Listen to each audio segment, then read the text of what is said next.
Hi friends, welcome to நம்ம ஒரு சமையல். நம்ம சேனல் இப்போ தான் ஃபஸ்ட் டைம் பார்க்குறீங்கன்னா நம்ம சேனலை ஒரு சப்ஸ்கிரைப் பண்ணுங்கள். வீடியோ பிடிச்சிருந்தா லைக் பண்ணுங்கள். மறக்காமல் உங்கள் ஃப்ரெண்ட்ஸ் அண்ட் ஃபேமிலிக்கு ஷேர் பண்ணுங்கள். இன்றைக்கி ரொம்பவே டேஸ்ட்டான ஒரு மட்டன் கிரேவி தான் ஃப்ரெண்ட்ஸ் பார்க்குறோம். பாருங்கள் எந்த அளவு சாஃப்டாக வந்திருக்கு பார்த்தீங்களா. நான் சொல்கிற மெத்தடை ஃபாலோ பண்ணுங்கள், ரொம்பவே நல்லாயிருக்கும். நான் சீக்கிரமாக மசாலா வீடியோவும் அப்லோட் பண்ணுறேன். கண்டிப்பாக அரைச்சி வச்சுக்கோங்க, ரொம்பவே யூஸ்ஃபுல்லாக இருக்கும். இந்த ஒரு மசாலா இருந்தால் போதும், எல்லாமே நம்ம நான்வெஜ்ஜுக்கு ஆட் பண்ணிக்கலாம். ஒரு குக்கரில் வந்து ஏலக்காய், பட்டை, கிராம்பு, ஒரு பிரியாணி எல்லாம் ஆட் பண்ணிக்கலாம்.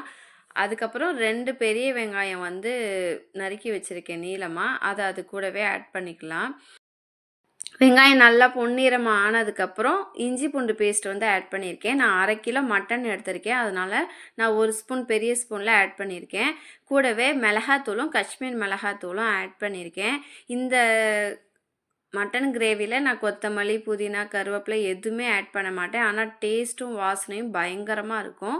அதுக்கப்புறம் 2 தக்காளி வந்து நறுக்கி ஆட் பண்ணியிருக்கேன். இது வந்து நான் வீட்டில் மசாலா அரைச்சி வச்சுருக்கேன்னு சொல்லலை, அந்த மசாலாவை ஆட் பண்ணி உப்பு போட்டு பிசைஞ்சு வச்சுருக்கேன் ஒரு 1/2 hour. அது கூடவே ஆட் பண்ணிக்கலாம். கண்டிப்பாக இந்த மெத்தடில் ட்ரை பண்ணுங்கள், ரொம்ப நல்லாயிருக்கும். 10 வீட்டுக்கு வாசனை போகும், அந்தளவு இது ஒரு வாசனையாகவும் டேஸ்ட்டாகவும் இருக்கும். நான் சீக்கிரம் வீடியோ அப்லோட் பண்ணுறேன், மசாலா வீடியோ, சரிங்களா. இப்போ ஒரு 10 மினிட்ஸ் மசாலா ஆட் பண்ணி 10 மினிட்ஸ் வந்து ஸ்லோலே வச்சேன். கறியிலேருந்து நல்லா தண்ணிலாம் விட்டுருச்சு. இப்போ ஒரு தேங்காய் பத்தை எடுத்து கட்டியாக பால் எடுத்து வச்சுருக்கேன், அதை அது கூடவே ஆட் பண்ணிவிட்டு உங்களுக்கு எந்த அளவு திக்னஸ் வேணுமோ அதுக்கு தகுந்த மாதிரி தண்ணி ஆட் பண்ணிக்கோங்க. இந்த ஸ்டேஜில் உப்புலாம் பார்த்து நம்ம குக்கர் விசில் போட்டு 2 விசில் ஃபாஸ்ட்டாக வச்சு வந்ததுக்கப்புறம் கரெக்டாக ஒரு 1/4 மணி நேரம் இல்லை 20 நிமிஷம் ஸ்லோலே வச்சுருங்க.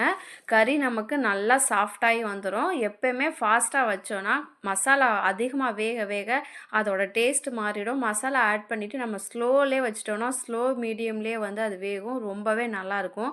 இது எங்கள் ஊரில் கல்யாணத்துக்கு கொடுக்கக்கூடிய தேங்காய் சோறுன்னு சொல்லுவாங்க. அந்த தேங்காய் சோறும் இந்த மட்டன் கிரேவியும் வச்சு சாப்பிடும்போது வேறு லெவலாக இருக்கும். கண்டிப்பாக ட்ரை பண்ணுங்கள். இதுக்கு வந்து தால்ச்சா செய்யணும், அது கொஞ்சம் ப்ராசஸ் அதிகம். அதனால் இன்றைக்கி நான் மட்டன் கிரேவி மட்டும்தான் செஞ்சுருக்கேன். தால்ச்சாவோட லிங்க் வந்து நான் கீழே கொடுக்குறேன், வேணும்னா போய் நீங்கள் அதை ட்ரை பண்ணுங்கள்.